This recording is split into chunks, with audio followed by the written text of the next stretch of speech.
Hello everyone, Odoo development tutorial বাংলাতে আপনাদের স্বাগতম। আজ আমরা শিখব কিভাবে রিলেটেড ইউজ করতে হয়। তো আমাদের এখানে অলরেডি অনেকগুলো ক্রিয়েট করা আছে মডেল, তার মধ্যে একটা হচ্ছে স্কুল স্টুডেন্ট। আমরা যদি এখন দেখি এখানে তিনটা ফিল্ড আছে: স্টুডেন্ট নেম, জেন্ডার, ডকুমেন্ট। এখানে আমরা একটি নতুন ফিল্ড অ্যাড করব। তো আমরা প্রথমে চলে যাই যে স্কুল স্টুডেন্ট। তো এখানে আমরা একটা ক্যারেক্টার টাইপের ফিল্ড অ্যাড করব, সেটা হবে SCH school name. School name. তো আমরা যদি দেখি এটা একটা ক্যারেক্টার টাইপের ফিল্ড। এই ফিল্ডটাকে আমরা আমাদের ভিউ ফাইলে অ্যাড করে দিব। তো এখানে আমরা ডকুমেন্টের নিচে অ্যাড করছি স্কুল নেম। এখন আমরা যদি রিস্টার্ট দিয়ে আমাদের ভিউটি যদি রিলোড দিই, তাহলে দেখতে পাবো যে স্কুল নেম নামে একটি ফিল্ড এসেছে, যেটা হচ্ছে ক্যারেক্টার টাইপের ফিল্ড। কিন্তু এর মধ্যে আমরা চাইলে ম্যানুয়ালি ইনপুট দিতে পারি, কিন্তু আমরা আপাতত দিচ্ছি না। আমরা এখন যেটা করব, এখানে আরো একটি ফিল্ড অ্যাড করব।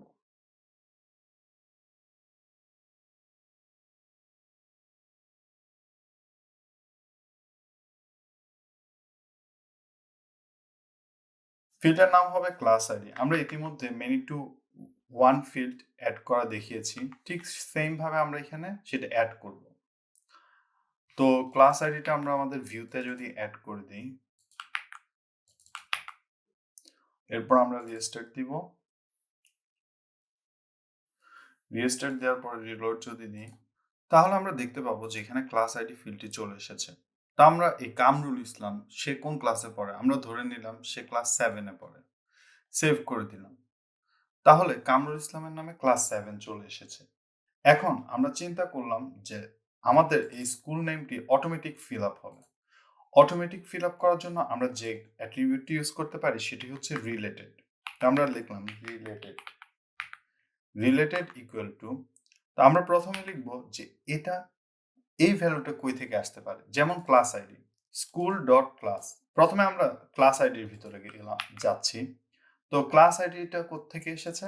স্কুল ডট ক্লাস থেকে এসেছে। এখন যদি আমরা স্কুল ডট ক্লাসে যাই, আমরা এখানে দেখতে পাবো যে স্কুল আইডি আছে। তো স্কুল আইডিতে আমরা তাহলে এখানে দিয়ে দিই যে class ID dot school ID. এখন আমরা দেখতে পাচ্ছি যে রিলেটেড এর মধ্যে আমরা প্রথমে আমাদের এই মেনি টু ওয়ান ফিল্ডটা চুজ করা হচ্ছে, যে ক্লাস আইডিটা আছে সেটি। ক্লাস আইডি থেকে আমরা চুজ করছি যে স্কুল আইডিটি আছে সেটি। এখন স্কুলের মধ্যে দেখা যাচ্ছে, স্কুল মডেলের মধ্যে আমরা যদি যাই, সেখানে দেখতে পাবো যে স্কুল নেমের একটা ফিল্ড আছে। তো আমরা এখানে ওই ফিল্ডের ভ্যালুটি নিব। যে আমাদের বিষয়টা হচ্ছে ক্লাস আইডির মধ্যে গিয়ে যে স্কুল আইডিটি আছে, ওই স্কুলের নেম যে ফিল্ডটি আছে সেই ফিল্ডটি এখানে শো করবে। রিস্টার্ট দিব। রিস্টার্ট দিয়ে একটা রিলোড দিব। রিলোড দিলে আমরা দেখতে পাচ্ছি যে ক্লাস আইডিতে ক্লাস 7 এর মধ্যে কোন স্কুলটি দেওয়া ছিল, একে স্কুল। তো কামরুল ইসলামের ক্লাস 7 থেকে একে স্কুলটি নিয়ে নেওয়া হয়েছে, এবং কি এই ফিল্ডটি এখন আর আমরা চাইলেও এডিট করতে পারবো না। এখন আমরা যদি এখানে ক্লাস 7 এর জায়গায় ক্লাস 6 দিই, তাহলেও একই স্কুল থাকছে। ক্লাস 4 দিই, তাহলে দেখা যাচ্ছে মণিপুরি স্কুলটি আসছে। এভাবে আমরা রিলেটেড অ্যাট্রিবিউটটি ইউজ করতে পারি। ধন্যবাদ সবাইকে।